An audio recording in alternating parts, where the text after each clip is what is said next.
ভাই কি নাম? মমতা নরসিংহ দূর থেকে আসতেছেন বলেন তো? চাঁদপুর। কি অবস্থা? অবস্থা খুব খারাপ, আমার ঘর নতুন ঘর থেকে সব শেষ। আমার কিছু নাই আর। কতটুকু উঠছে পানি? ঘরের পিঠ ভাঙে গেছে, কি টাকার মতন কিছু নেই।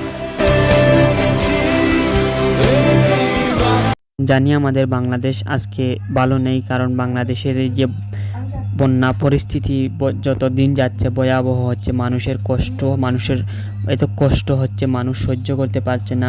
মানুষ নিজেদের ঘর বাড়ি ছেড়ে আসলে আশ্রয় কেন্দ্রে গিয়ে তারা আশ্রয় নিতে হচ্ছে। অনেক মানুষ মারা গেছেন এবং অনেক মানুষের ভিডিও ফুটেজ দেখলাম যে মানুষ মারা যাওয়ার পর মানুষকে দাফন দেবে এমন কোনো জায়গা নাই যে এই জায়গায় মানুষ দাফন দিবে। তারা কলা গাছের বুর বানিয়ে তারা নদীতে ছেড়ে দিচ্ছে। একটি ইঁদুর সেও বাঁচতে চায়।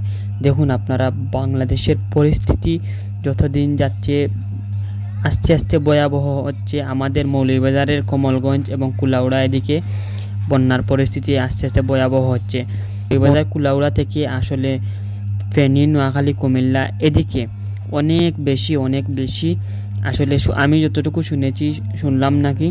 যতটুকু শুনলাম ঘরের চাল বরাবর পানি যাচ্ছে। মানে ঘরে মানুষ টিকার মতো কোনো পরিস্থিতি নাই, মানুষ বাসায় থাকতে পারছে না, আশ্রয় কেন্দ্রে গিয়ে থাকতে হচ্ছে। অনেক মানুষ মারা গেছেন। আসলে আমাদের বাংলাদেশের মানুষ আজকে ধরুন 2022 সালে সিলেটে বন্যা হয়েছে, এখন আবার বাংলাদেশে আবার বন্যা। তো মানুষের কষ্ট এত কষ্ট। আপনারা একটি এখন ভিডিও ফুটেজ দেখুন আপনারা।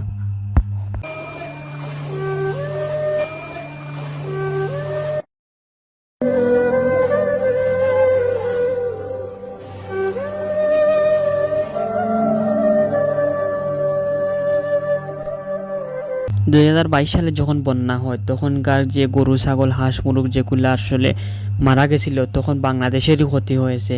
এখন যে এই পরিস্থিতিতে যখন অনেক গরু ছাগল হাঁস মুরগ মহিষ আসলে অনেক টাকার সম্পদ আসলে আমাদের দেশে নষ্ট হচ্ছে।